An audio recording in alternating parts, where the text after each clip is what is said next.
Okay, hello, this is Telegram Views here, and welcome to my first live video. I don't really know how many of these I'll be doing, but so far, this is my only one. So far this video is on unlisted, but I'm just gonna change that around, so I don't really know if I'm going to change anything. But either way, I will be changing the thumbnail just in case anybody hates it for spoilers, but I can't really go that far. So I'm just doing that right now. Issue 100, discussion. How do you spell discussions? Oh god damn it. Discussions. Come on. Discussions. Oh, why did I say come on?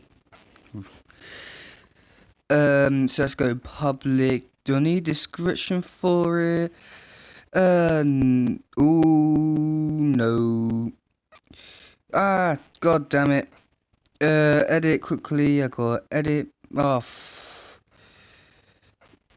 Okay. Hello, this is Telegram Views here, and welcome to my first live stream. Today's one, I'm going to be doing a discussion on the IDW TMNT issue 100. I don't really know how many of you have actually read it by now. I'm hoping that quite a lot of you have actually read it. So, I am here to talk about it. And yeah, just really just here to just talk and really, say, what could happen in the near future. So it will be really interesting to see what will happen. So I just so at the beginning of the last stream, I don't really know what to say, but at the beginning of it, I changed. It was a completely different title for the video. Don't worry guys, I will be changing the thumbnail. I know that the people who are watching the live stream when it comes out live we'll see it live, and yeah. Another thing I'd like to say or mention is that you will hear this crackling noise in the stream. That's just because I'm still trying to get used to my new streaming software, so don't really moan at me too far in advance for that. So right now, before we quickly get into the discussion about IDW 100, I'm just editing the TMNT awards, so that should be going up right about now. But in your case, it will be coming up tomorrow, so look out for that. There's not really too much about to say, but basically for this one, I just really want to go over just go over like the comic book. So I have it in my hands just to go over a few things which I do want to talk about. So let's go over deaths, I would say. I think let's use the first one. I'm pretty sure it was, wait a minute. Pretty sure it's Bishop's, and he was killed by and where is it? It's not on this page. So I'm at the page where Raphael are going up against Bishop and Hun. Okay, so Bishop is the first one to get killed, and he gets killed by. Oh no, just thinking. Bishop isn't actually the first one to get killed. The first one to get killed in issue 100 is the Slash clone. I don't really know if it's number 1, number 2, but he gets killed by, it's the Bishop clone. He gets killed by, being Rocksteady, and he basically gets his head smashed in. So that's a pretty gruesome death, but at the same time, he didn't really know that he was getting killed. So in that aspect, I guess it's not really killing him, I guess. So then the next death, which is a few pages later, I think, we have Hun's turtle oh no, hang on. It's actually Bishop, who shoots down, Hun, and basically, well, he's about to kill Casey, but he basically, Hun steps in front, saying that, oh, he doesn't want Casey to die. Then he does die, saying, oh, he doesn't really care about anyone except from you. Which do guess in that aspect, like, I'll say throughout his story arc, was that he was like at the lowest point in his life, and then coming out at the highest point, which was when he was fully harmed working with Shredder. But even then, he was still not being accepted by his son. So then he joins his son in a new mission, or like during the Pearl Dragons. I think that was roughly around the time when the Triceratons were invading. So, but then a few issues later, we actually see him, well, basically just like hates everyone just because he got the fifth turtle, Jenny, and he hates it. So he just joined Bishop. But yeah, I'd say that he's had a really nice story arc. I don't think they've really ended it that well. They could have ended it a lot better with maybe him. Oh, they could have done it a lot better, other than him just sacrificing himself for Casey. I know that that's his son, but really, it wasn't really worth it. I mean, I know that, but honestly, I think it would have had a more powerful take if it was Casey. Then like, or Arnold would have like got the jump about Sank, then yeah. So the next death in it is or the Slash clone, and yeah, this was actually really surprising for me. So Slash kills Bishop by crushing, like stomping on him, and then it's revealed that it is the actual Slash face returned from the clone. So does this make it Slash or not? Because he's going back to the early days of Slash when he was like one word, like like bad. Like, okay, so here's the first thing that he says in the comic, or in his first appearance. He says bad little man. So yeah, there's not really too much to we can really go off. I would say that his design is based off of Toka from the 2012 show. So then going back off a few then going over a few pages, yeah, then we see Dragon Bard. He was really unused, but I'll get back to that one in a minute. And then here's another thing which is very unclear. Koya and Bulbagon. I would honestly like to say that they're not dead, just because they are they were made specifically for this comic. So, but then we have got other characters for this comic, but none of them died. I don't think right now. But it's very unclear if they have survived. But yeah. So then a few pages later, we've got Mikey saying goodbye to the kids. Yeah, then we've got Shredder bringing all the demons. Sorry if you're not following this at home, but I'm just going over all the deaths. So then we've got Splinter comes out with the Shredder's head. Then we see Casey saying goodbye to his father one more time. All the Turtles gearing up for battle, then charging into battle. An interesting fact about this whole comic was that there's actually two different. There's a few different art styles in this one. Noticeably two. There's no. I think there's an artist in there. No, there's no artist. Oh no, there is. Dave Watcher and Michael Giles. Sorry if I said your names wrong, but you're probably not watching this. But yeah, there's two art styles in this one. It goes from like one version with the like pointy nose to like then a few like pages later, it cuts to the flat face turtles. I don't know if that's really making sense, but there's two different art styles in this one. So the turtles are fighting all the Shredder's goons. Yeah. So Alepex takes Cry. I don't know. Oh, that's a bit before. So Kazitsunu is about to take Cry.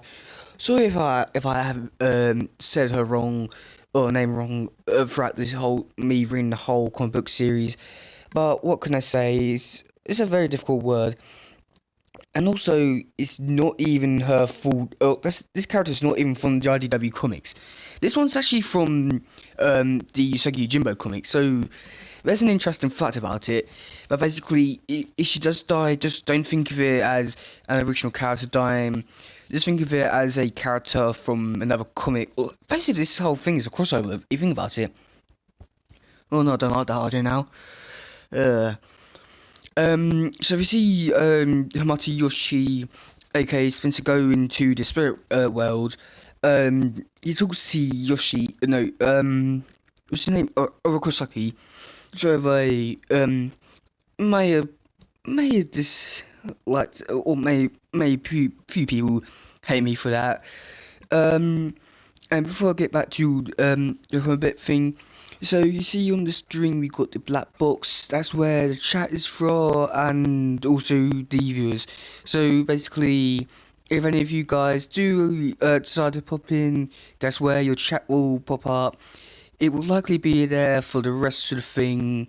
But yeah, I'll be doing a few more of these live videos just because I actually want to like really bring home my favouriteness of the IDW-ness.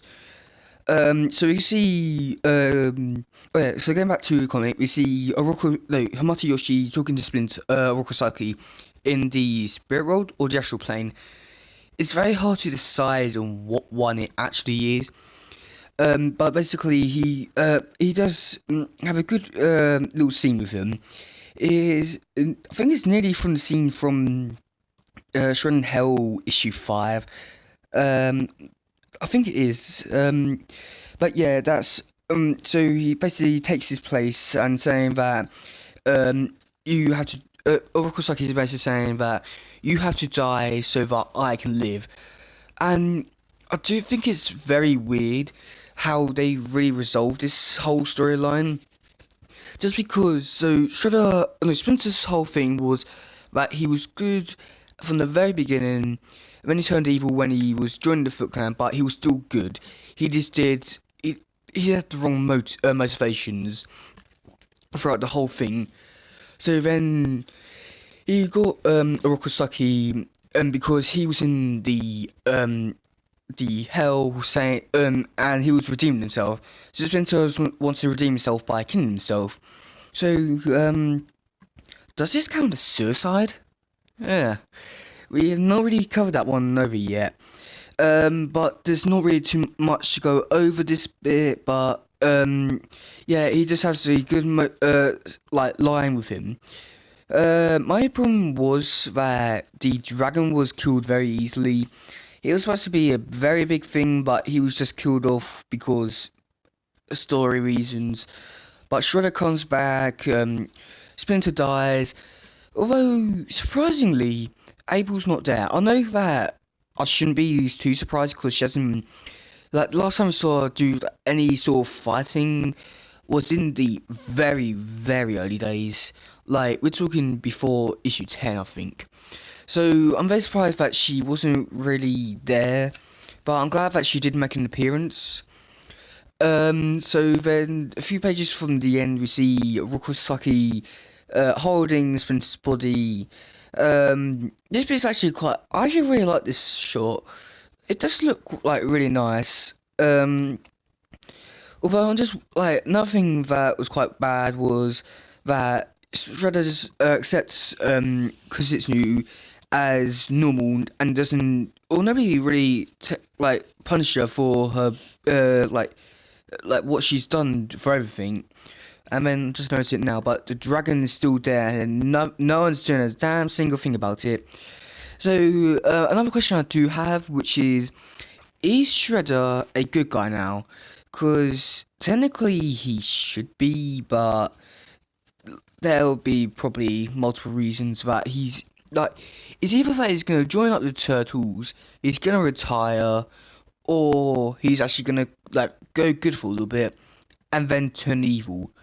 Or, but I do think it might be the first option where he just like straight down like good for all of it, just because he's learned his lesson. Yeah, there's no real easy way of saying it, but he has basically learned his lesson. So then the final page is that like Hamato Yoshi finally getting his rest in peace, sort of like Tony Stark in Endgame, finally resting. And the final page, I will admit, it is beautiful. It is a work of art. Yeah. So then we have the cover for the next issue. I am really sorry, guys, that you can't see it, but probably if I did something like that, I'll probably just ruin it.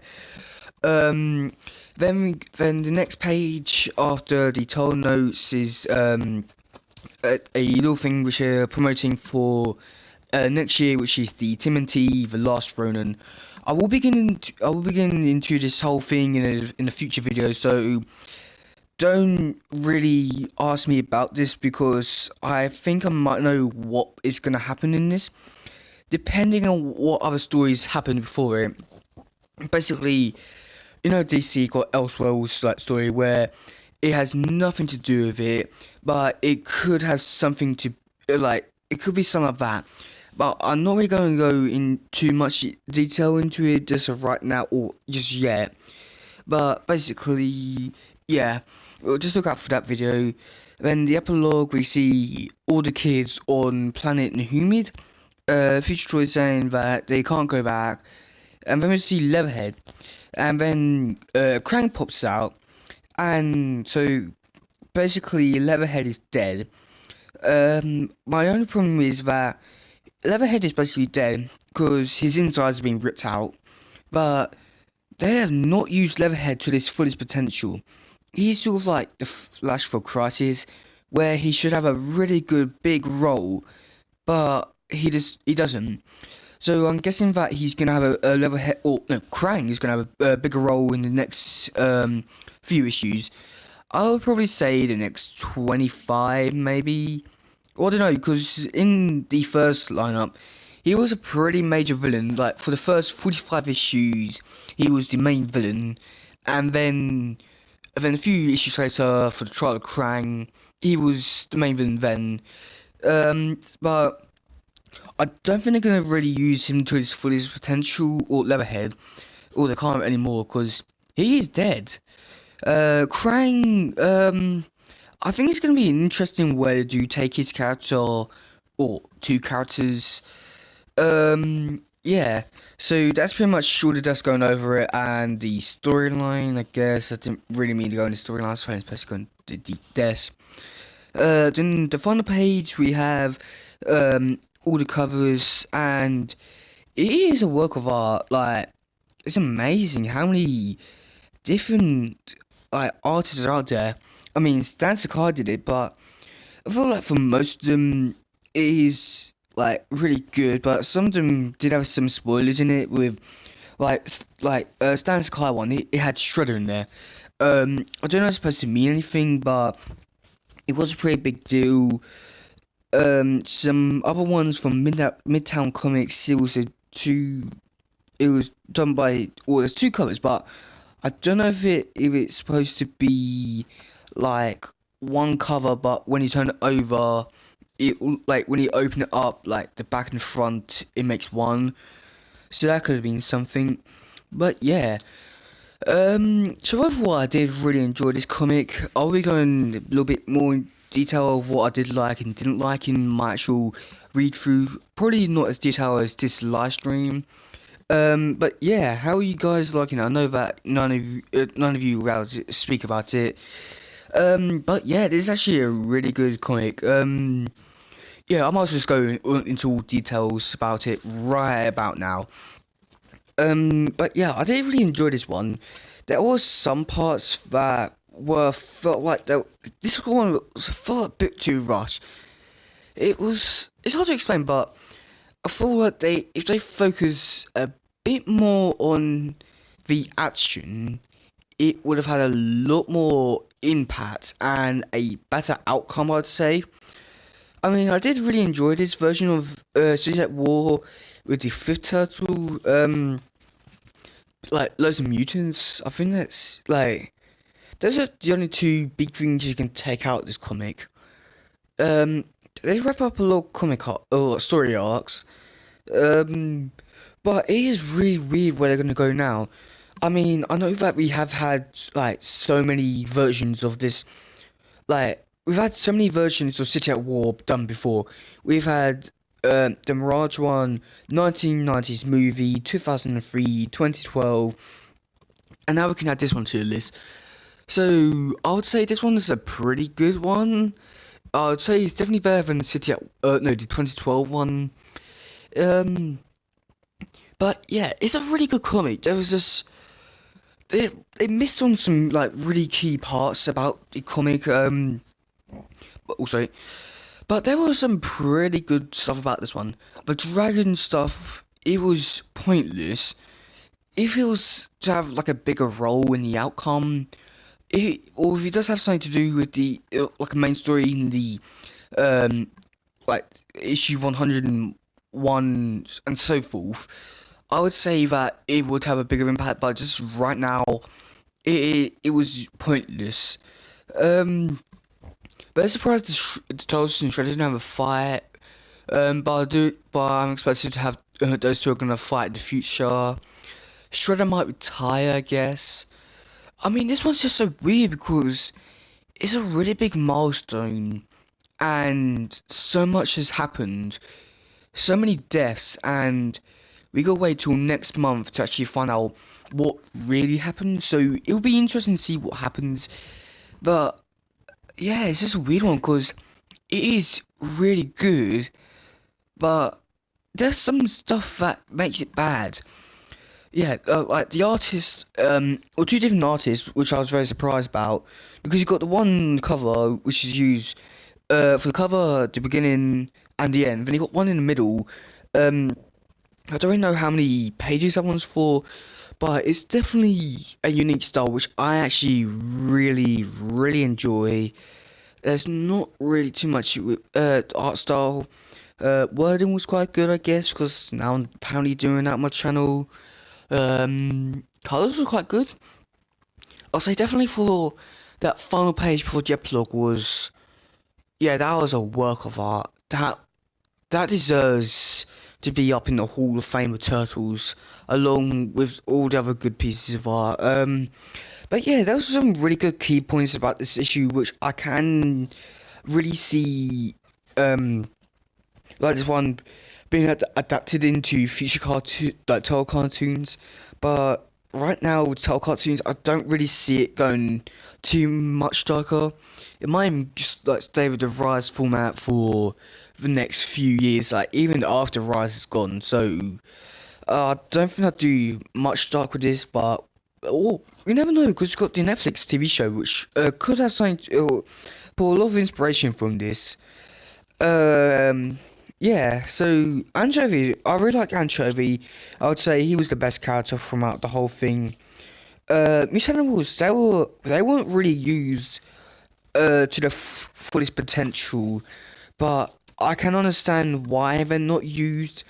But it feels weird because you got that whole massive thing at the end of issue 98 with the mutant bomb, and then issue 99 we're taking them away to the mutant animal space, and then it's just blown over as to say that basically we can't go to the headquarters just because, well, it is a little bit personal, and also I made a big mess, but I don't see it as a mess, so I'm gonna try and help them.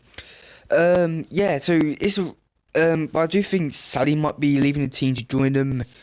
I might say Mondo and Pigeon Pete could possibly join the Turtles or whatever group this is. Like if Jenny and Casey Store thing, I would say is a real weird bestiality, if you will. but we have seen this sort of stuff done before. Let's believe with the 2012 Turtles with Donnie and April. So there's not really too much. Bishop, I would say that he could possibly turn up in other cartoons, maybe even like this. Splinter, he's not fully dead. He's gonna come back. I feel like after Shredder's had his final time on Earth to finally say his after he fully redeemed himself. Yeah, just because I don't think Shredder really deserves to live. Well, hang on, it's really unclear now with Kazutsu and Orokusaki's relationship. So, at one point, they are married, but in the Shredder in Hell comic, I don't know if it's supposed to mean anything with it saying father, but I don't know if she was talking about her father or she was talking about the spirit that's been passed through generations and generations. I think, yeah, it's a really weird one with Orokusaki's one, just because that's not really a Orokusaki. Han, I would say that it's really hard to believe that he is fully dead, but I can quite believe it. So I think he will stay down for the rest of the time. If it gets a funeral, that would be a completely different story. Yeah. Bishop, I'd say that he could come back, but there's a very, very low chance of that happening. Yeah. Karai, I don't think she's gonna go full on war with the Turtles. Then again, I don't think she's gonna join up with. I think Orokusaki and Kazutsu are gonna maybe join up with the Turtles or just try to live a normal life as they can and not join the foot, because otherwise they'll be making destruction. And that was a really big deal for Orokusaki in the Shredder in Hell comics. So I don't think he's gonna be going back to there anytime soon. Splinter, I'd really like to see him come back. I would say that he was probably one of the more fleshed out versions of Splinter. I mean, 1987 got no real development. Muratron, he died, so I'd say that he had a really good run. 2003, he had a good story arc because he was able to open up within the first season about his past, and then throughout the season we see him become more of a father, notably season 5, where he doesn't really want his kids to sacrifice himself for the greater good.